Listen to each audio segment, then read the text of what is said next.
Hello everyone, कैसे हैं आप लोग। मैं Saurabh Dubey magnet brains Hindi medium पर आपका स्वागत करता हूं। उम्मीद करता हूं बहुत बढ़िया होंगे। हम कर रहे हैं पाठ 3 निर्देशांक ज्यामिति और आज करने वाले हैं प्रश्नावली 3.1। प्रश्नावली 3.1 आपको ऑलरेडी पता है कि बहुत छोटी सी प्रश्नावली है और बहुत जल्दी हो जाने वाली है। छोटे छोटे कॉन्सेप्ट्स हैं, उसको देखेंगे। क्लास स्टार्ट करने से पहले मैं आपको छोटी सी और बहुत ज़रूरी इन्फॉर्मेशन देना चाहता हूं।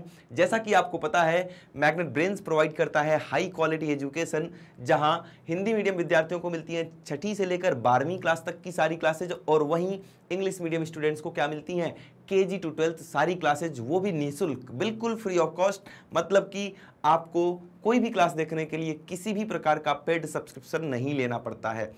इसके साथ ही आप ई नोट्स को और ई बुक्स को ग्रैब करके अपनी और बेहतर तैयारी कर सकते हैं। ई नोट्स और ई बुक्स का लिंक जो है ना, वो यहाँ पे डिस्क्रिप्शन बॉक्स में दिया गया है। जल्दी से जाइए, उसको ग्रैब कीजिए। आइए बढ़ते हैं प्रश्नावली 3.1 की ओर। देर किस बात की। ये रहा आपका प्रश्न संख्या 1। क्या बोल रहा है, एक अन्य व्यक्ति को आप अपने अध्ययन मेज पर रखे टेबल लैंप की स्थिति किस तरह बताएंगे। मतलब कि कह रहा है कि आपके पास एक टेबल लैंप है, एक टेबल रहेगी, उसके बाद तो टेबल लैंप आएगी। पहले तो टेबल बना लेते हैं, एक बेहतरीन सी टेबल बनाएंगे, है ना, स्टडी टेबल। कौन सी टेबल है ये सर? ये स्टडी टेबल है। बढ़िया नहीं बनी क्या? हाँ, बढ़िया नहीं बनी। हाँ, मैथ्स वालों की ड्राइंग कहाँ अच्छी होती है। इतनी बुरी भी नहीं बनाऊंगा, टेंशन ना लो, इतनी बुरी भी नहीं बनाऊंगा। और बढ़िया बन जाए ना तो बता देना कमेंट में कि सर इतनी बुरी ड्राइंग तो नहीं थी आपकी जितनी आपने बता दी। जल्दी बता दो, बढ़िया बन गई टेबल। ये काम चलाऊ तो है, पढ़ाई तो हो जाएगी इस पे बैठ के। तो ये एक स्टडी टेबल है, पढ़ाई करने की टेबल है। इस पर कोई बैठ के पढ़ रहा है और मान लो यहाँ पर उसका लैंप रखा है, यहाँ पर उसका क्या है, टेबल लैंप रखा है। आ गई बात समझ में। अब मान लो कोई आपका दोस्त आया, आप यहाँ पर चेयर लगाकर, ये आप हो। अरे सर बढ़िया सा बनाते, मुझे नहीं बढ़िया बना, रुक जाओ, एकदम बेहतरीन सा बना देता हूँ ना तुम्हें। ये चलो आप छोड़ो, आपका दोस्त है। अब तो खुश हो गए होगे, हाँ सर दोस्त है, कैसा भी बना दो, कैसा भी बना दो। ये आपका दोस्त पढ़ाई कर रहा है और आप आए, ठीक है। अब देखा कि यहाँ पे टेबल लैंप रखा है। अब आप पता करना चाह रहे हो कि इसको चैप्टर 3 आता है कि नहीं आता। इससे पूछ बैठे कि जल्दी बताओ कि टेबल लैंप की स्थिति क्या है, पोजीशन बताओ कि टेबल लैंप की स्थिति क्या है। तो देखो इसमें क्या करना पड़ेगा अपने को, यहां पर ना एक को एक्स अक्ष मानना पड़ेगा, जिसको मैं रेड पेन से कर रहा हूं, ध्यान से देखें। इस वाले को, आपका दोस्त पढ़ने में चालाक है। नहीं सर दोस्त है, तारीफें मत करो, अच्छा नहीं लगता। दोस्तों की तारीफें कहाँ सुनने को मिलती हैं। ये दोनों 90 अंश पर हैं, देखने में नहीं लग रहा होगा, लेकिन आपको पता है कि जो टेबल होती है वो बिल्कुल ऐसी होती है, 90 अंश पर ही होता है ना। तो ये दोनों 90 अंश पर ही हैं। आ गई इतनी बात समझ में। ये आपका टेबल लैंप रहा, ठीक है। अब मान लो कि एक्स अक्ष पर हम कुछ निशान बनाते हैं, 1 2 3 4। वाई अक्ष पर भी कुछ निशान बनाते हैं ऐसे ही, 1 2 3 4 5, ऐसे चलता जाएगा। मेरी बात समझ गए। अब आपका दोस्त क्या किया, अपनी टेबल पे तुरंत ऐसे निशान बनाया। अब बताएगा कि ये सर अपना मूल बिंदु है O, जहां से हम स्टार्ट कर रहे हैं चीजों को। मतलब यहां पर सब कुछ शून्य है, ये Y वाला भी शून्य है और ये X वाला भी क्या है, शून्य है। अब यहां से मुझे देखकर बताओ कि X अक्ष पर कितना चलना पड़ेगा यहां पहुंचने के लिए। सर ये रहा ना X वाला, 1 2 3, मतलब X वाले पर आपने 3 चला, Y पर कितना चलना पड़ेगा, Y पर सर 1 2 3, Y पर भी 3 चलना पड़ेगा। तो वो तुरंत आपको पोजीशन बता देगा कि इस टेबल लैंप की पोजीशन क्या है, 3,3। आइए इस पर देखते हैं, एक दूसरा एग्जांपल लेके इसको फिर से समझते हैं, है ना। अब हम जो टेबल बनाएंगे वो बिल्कुल ऐसा बनाएंगे। ये अपनी टेबल है, स्टडी टेबल। वो तो ज़्यादा मैं ड्राइंग दिखाने के लिए आपको बना दिया कि मेरी ड्राइंग इतनी बुरी नहीं है। ये आपकी स्टडी टेबल है, बिल्कुल टॉप व्यू है, ठीक है। ऊपर से देखो तो ऐसे दिखती स्टडी टेबल। अब आपका लैंप जो रखा है, मान लो इस बार यहाँ पे रखा है, 1 2 3 4 5, ये अपना एक्स अक्ष है, समझना। ये अपना क्या है, वाई अक्ष है। क्लियर है इतनी बात। अब यहाँ पर वाई अक्ष पे भी 1 2 3 4 5 6, ठीक है, ऐसे बना दिया। अब आपको अगर पोजीशन बतानी है ना, तो देख लो कि एक्स अक्ष पर कितनी दूरी पर है। तो सर एक्स अक्ष से कितनी दूरी पर है, ये वाला देखेंगे। एक्स अक्ष से कितनी दूरी पर है, 4। और वाई अक्ष से कितनी दूरी पर है, वाई से देखो कितनी दूरी पर है, 1 2 3 4। तो वाई से भी 4 दूरी पर है, एक्स से भी 1 2 3 4 दूरी पर है। तो 4,4 हो जाएगा। अगर सर यहाँ होता, मान लो यहाँ पे 6 है, और अगर यहाँ पर होता तो देखो एक्स वाले पे, इस वाले पे हॉरिजॉन्टल दूरी कितनी है, एक्स एक्सिस पे 1 2 3 4 5 6। तो एक्स वाले को 6 लिख दिया। पहले आप एक्स के निर्देशांक को लिखेंगे, उसके बाद आप वाई के निर्देशांक को लिखेंगे। वाई वाले पे कितनी दूरी पर है, आओ देखते हैं। 1 2 3 4 5। सर 5 ऊपर है, मतलब कि ये यहाँ से 5 ऊपर होगा। जब ये 5 है तो ये भी 5 होगा, तो ये 5 हो जाएगा। आगे बात समझ में? क्या ये क्वेश्चन एग्जाम में आएगा? बिल्कुल नहीं आएगा, ठीक है, लेकिन ये समझ में आना चाहिए। एग्जाम में क्या आएगा सब बताऊंगा, टेंशन नहीं लेने का। लेकिन जो भी आपके एनसीईआरटी में है, चाहे वो एग्जाम में आए ना आए, एक एक उदाहरण, एक एक क्वेश्चन, बिल्कुल मतलब कॉन्सेप्ट भी आपको आना चाहिए, कैसे लिखना है सब कुछ आना चाहिए। एनसीईआरटी है, मतलब कि एनसीईआरटी का मैं कुछ भी पूछ लूँ, सब कुछ आपको पता होना चाहिए। स्क्रीनशॉट लेंगे, बढ़ते हैं आगे। क्वेश्चन संख्या 2 ही क्वेश्चन है, ये आज का आखिरी क्वेश्चन है ना। मतलब ऐसी प्रश्नावली मिल जाए ना तो मजा ही आ जाए। ऐसे ही सोचते हो तुम लोग। यहाँ पे क्या बोल रहा है, ध्यान से पढ़ेंगे, ये प्रैक्टिकल की चीजें हैं, मजा आता है ये सब करने में। आओ पढ़ते हैं। एक नगर में 2 मुख्य सड़कें हैं। एक नगर है, मतलब आपको मान लो एक गांव है, नगर वगर छोड़ो, नगर में मजा नहीं आता। एक गांव है, उसमें 2 सड़कें हैं, गांव के केंद्र पर मिलती हैं। अच्छा ठीक है, 2 सड़कें हैं, चलो एक सड़क ये बना दिया और दूसरी सड़क ये बना दिया। ऐसे 2 सड़कें हैं जो गांव के केंद्र पर मिलती हैं, मतलब ये गांव का केंद्र है जहां पर दोनों एक दूसरे से मिल रही हैं। यहां तक की बात समझ में आ गई। ये 2 सड़कें उत्तर दक्षिण की दिशा और पूर्व पश्चिम की दिशा में हैं। क्या आपको उत्तर दक्षिण पूर्व पश्चिम का नॉलेज है? भूगोल में पढ़ा होगा ना। कैसे डिसाइड करते हैं?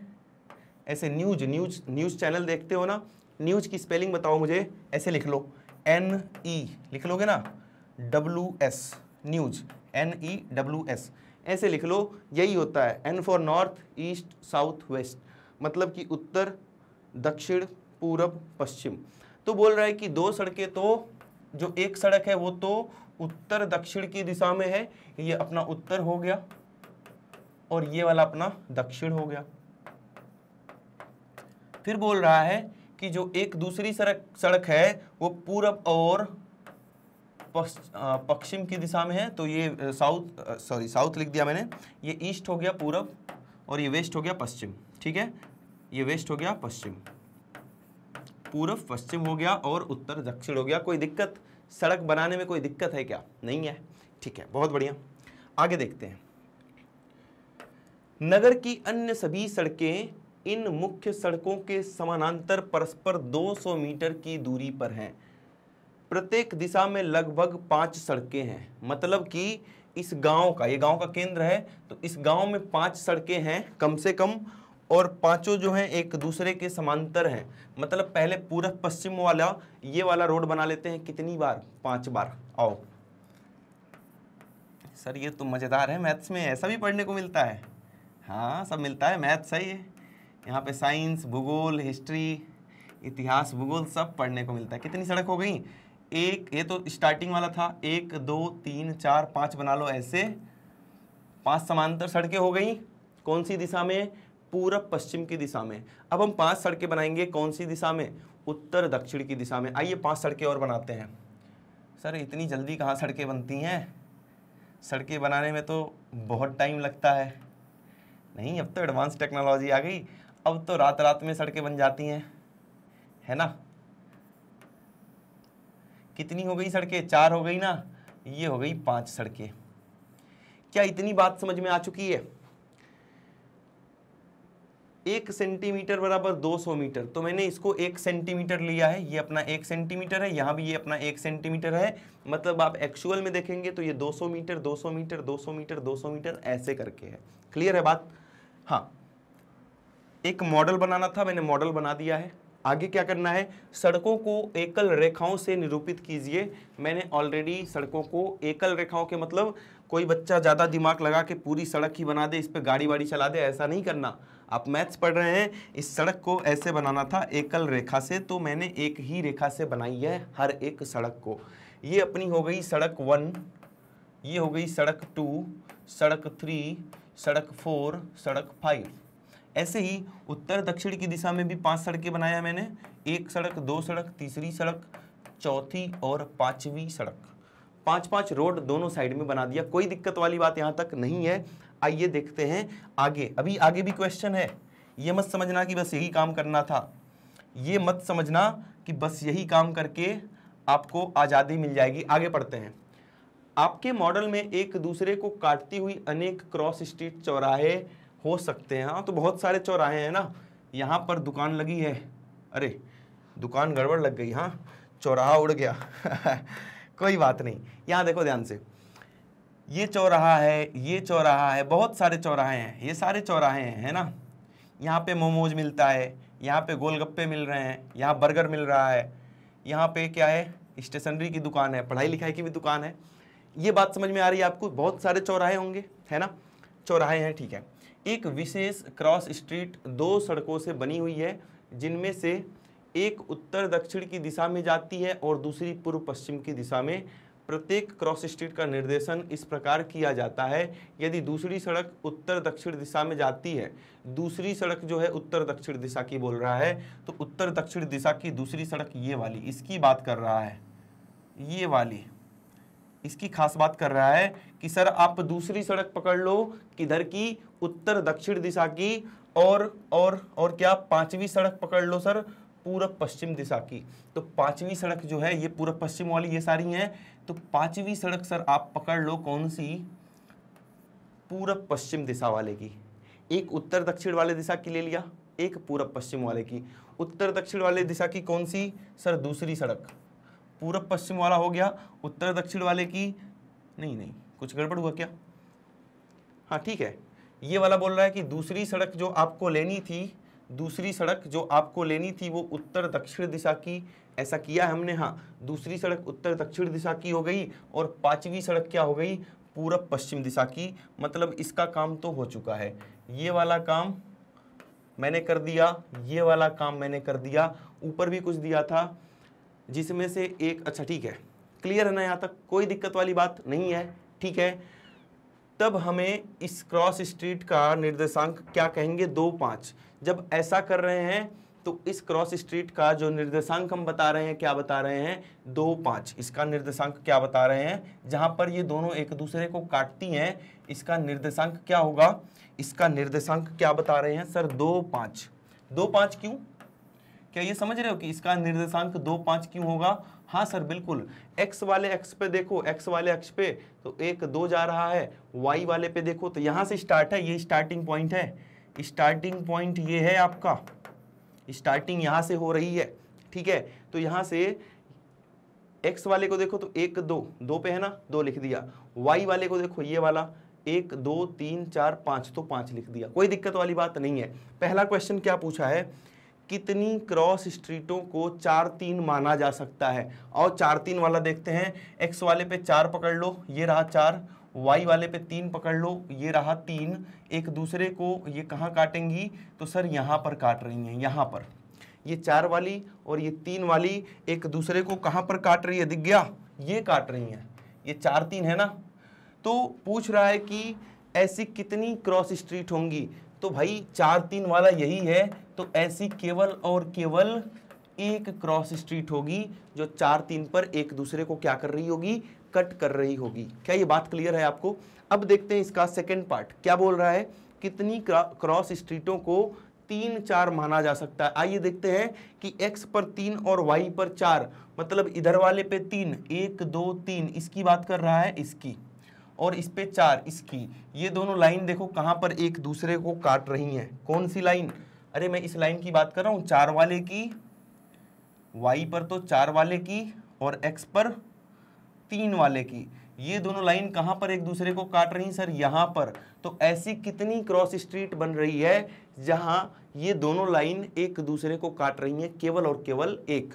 तो इसका भी उत्तर आपका एक आ जाएगा, इसका भी उत्तर आपका क्या आ जाएगा? एक आ जाएगा, और नीचे वाले का भी उत्तर क्या आ जाएगा? एक आ जाएगा। क्लियर है बात? क्लियर है बात? ये समझ में आपको आ चुका होगा कि सबसे पहले हम x निर्देशांक को लिखते हैं, उसके बाद हम किसको लिखते हैं? y निर्देशांक को। हमेशा पहले किसको लिखोगे? x वाले को, फिर किसको लिखोगे? y वाले को। बस ये बात याद रखनी है। ये मॉडल था, एग्जाम पॉइंट ऑफ व्यू से बिल्कुल इंपॉर्टेंट नहीं है, लेकिन ये चैप्टर समझना है आपको, आगे की चीजें आपको समझ में आए, इसीलिए ये बहुत ज्यादा जरूरी था अपने लिए।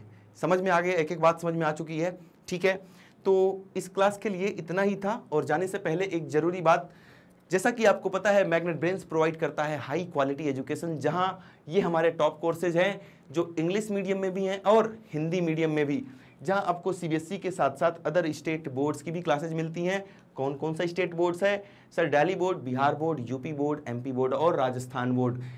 इसमें से आपका कोई भी दोस्त किसी भी अदर स्टेट बोर्ड में पढ़ाई कर रहा हो, उसके साथ भी इस वीडियो को शेयर करेंगे, लाइक करना बिल्कुल नहीं भूलेंगे, और अपने प्यारे प्यारे कमेंट्स जो आप हमेशा करते हैं वो करते रहिए।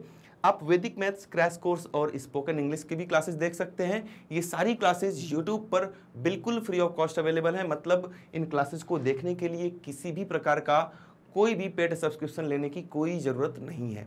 आप हमें सोशल मीडिया नेटवर्क्स पर फॉलो करेंगे, YouTube, Facebook, Insta, Twitter, Telegram, WhatsApp, इन पर फॉलो करके आप मैग्नेट ब्रेन्स के साथ अपने आप को अपडेटेड रख सकते हैं।